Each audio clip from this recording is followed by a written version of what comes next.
Welcome to Trinity Lutheran Church here in New York Mills, Minnesota. I'll give you a little challenge today. Take a look on your Google map or wherever you like to do. Maybe you like me, I like to look at road atlases still because I like to kind of see where I'm going before I take off. Take a look at where New York Mills, Minnesota is. In fact, on Google Map, you can go right by our church with the Google Street and all whatever cameras they can look at, and you can see where our church building is. But the unique thing is, in this time of Easter, the church, as it goes out with the ministry of the forgiveness that's in Jesus Christ and His death and resurrection, is not the building, but it's the people of God who have been redeemed from sin, death, and power of the devil. Let us know where you're looking at this from.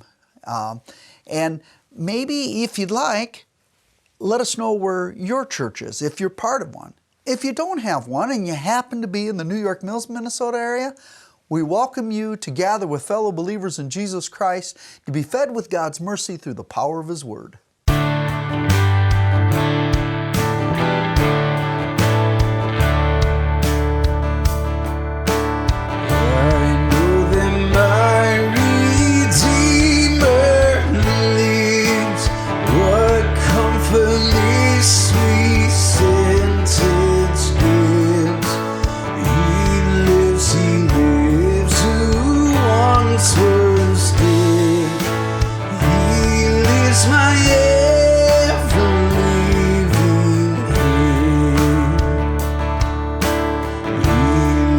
Triumphing from the grave, He lives eternally to save. He lives so glorious in the sky. He lives exalted there on high.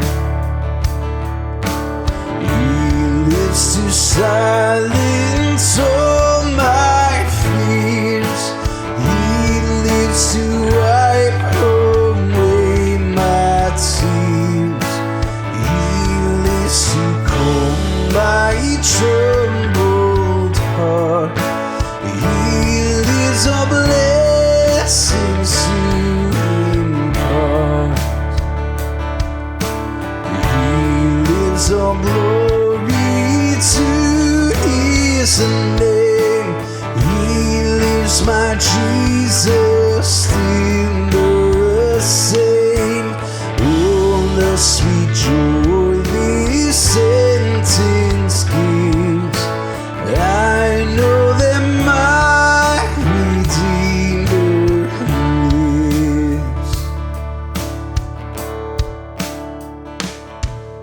You know, growing up, well, some people claim I haven't grown up yet.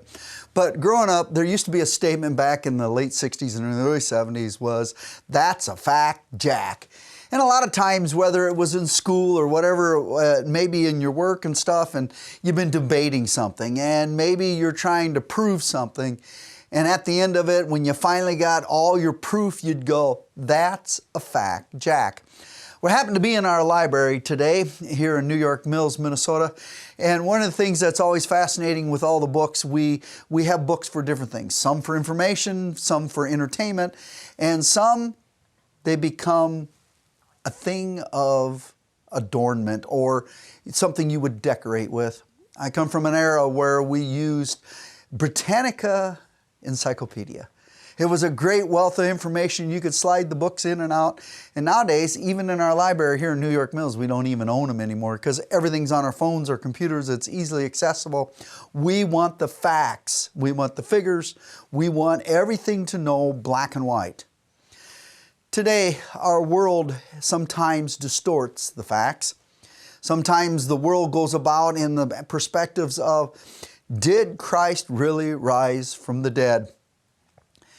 You know, too often we deal with more of emotional thought processes instead of the black and white, and that's a fact, Jack. Job, in the book of Job, the 19th chapter, with everything that was falling apart for Job, physically, emotionally, and yes, even spiritually, he doesn't go, I kind of feel the promise of the Messiah. He goes to a fact. Listen to Job 19, that 23rd through 26th verses. Oh, that my words were written. Oh, that they were inscribed in a book, that with an iron stylus and lead, they were engraved in the rock forever. As for me, I know that my Redeemer lives, and at the last he will take his stand on the earth, even after my skin is destroyed. Yet from my flesh I shall see God. You see, Job knew the promise of God, that he would see the Messiah. He would see his salvation that was promised to him through his God. That's true for you and I today in this time of Easter. This is not the Sundays after Easter. This is the time of Easter where the church sees the resurrected Lord. His promise has been fulfilled through his death on a cross to purchase you and I from sin, death, and power of the devil. And my dear children of God, that's a fact, Jack, because Christ has risen from the dead. And for 40 days he showed himself physically, showed his hands, his side, that this was the risen Jesus who was dead and now alive. And as we profess in the Christian church today, it sits at the right hand of God the Father Almighty. From thence he will come to judge the living and the dead. And that's a fact, not Jack, by Jesus.